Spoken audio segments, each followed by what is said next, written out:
Welcome everybody. Hello. Thank you to Books etc. for asking me to do this small video on my first book, Sepia Leaves, which was released actually in 2008. So it has been about 13 years since this book has been around. And it has always been dear to me, partly because till now, believe it or not, every month I get 2 or 3 messages from people saying just 2 words about the book, and that is thank you. And I really wonder if I deserve such praise from people. But the reason people say that is that until this book came about, those people who are caregivers of patients who suffer some kind of mental illness, they feel that their own lives has been hijacked by the mental illness of the patient they are caregiving to. And that leaves them with almost no space for their own stories. And people say thank you to me for showing them that even caregivers have stories of their own. Each of us has stories of their own. These days we are in a lockdown. I've been asked to say how I'm dealing with it. There are 2 very interesting things that happened. One is that a cat has adopted us. Shaheen is a new joy in our lives, and I love looking at her and she becoming familiar with us. And the second is that if you look at the story of Sepia Leaves, it is about a child growing up in a place where his mother is schizophrenic or diagnosed schizophrenic, and it is also the time of India's emergency. I like to link a political event with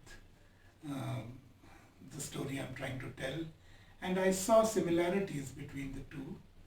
And this is a child's account of living under the shadow of schizophrenia. And growing up in a household like that, the story is mostly autobiographical, though what I call autobiographical fiction, because it is not absolutely true to how things happened. Characters have been merged and separated, timelines have been changed, but it is autobiographical fiction.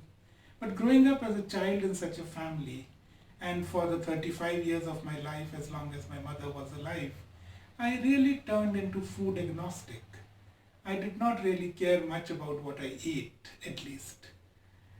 Since then, since mother's going away, a very beautiful house help adopted us in Delhi, and now we have another great house help with us, Jayamma, and my wife has come into my life, and I have started turning towards food.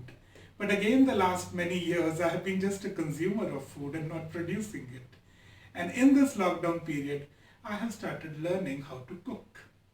And it has just been 4 weeks, but believe me, last night I started looking at what is each spice, what is the fragrance of each spice, what is the taste of each spice, what does each spice do to the food in which it is added, cooked, and it is fascinating. And I'm really discovering this new side to myself. The reason I started cooking is actually that we have to go back a little bit, is that after Sepia Leaves in 2012, I wrote Roll of Honor, and then I contributed an essay, which is a sort of an epilogue of Sepia Leaves, into this book called A Book of Light, edited by Jerry Pinto. My chapter is about the last days of my mother and how I was caregiving her when she had not only been diagnosed with schizophrenia but also had cardiomyopathy and was in stage 4 cancer. And when my essay was sought for it, I chose to send it as I had written it when my mother had died in 2007, without wanting to make any changes to it. The book came out in 2015-16. And so it has that raw quality to it. And then I wrote, just last year, a book came out called Punjab, Journeys Through Fault Lines. It has been well received, but then the Citizenship Act, dharnas and protests started, and now coronavirus is all upon us. So I don't know really how that book is doing, but it got some good reviews and many good opinions. The next book I want to write is actually called The Memory Maker.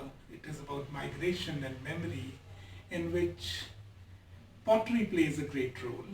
And I was supposed to go and learn pottery in the last few months from a friend who has been a potter for very long. But because of this lockdown, we are unable to go. And I thought, okay, let me transfer my attention to some other aspect of creative hands, exercise, and that is why I got into cooking. And cooking itself is showing me what pottery would show me, or what painting would show, or what sculpture would show, is about the mix of materials and elements. And it has been a great journey that way. I've also been asked to read out a little bit from Sepia Leaves, which has remained, if I can say it, has sort of become a cult classic now, because many students from psychology, psychiatry, they tell me that this book is recommended reading in their institutions, and of course it keeps selling all the time. So that's a nice thing. I'm reading out one para from the very end of the book. It starts like, Mama, Baba and I suffered from another disease. The disease of prejudice that colors your world and gnaws under the skin. It settles like a black bird of mistrust in the tree of knowledge and pecks away at experience. The disease flows between partners and corrupts a deeper view of events and people.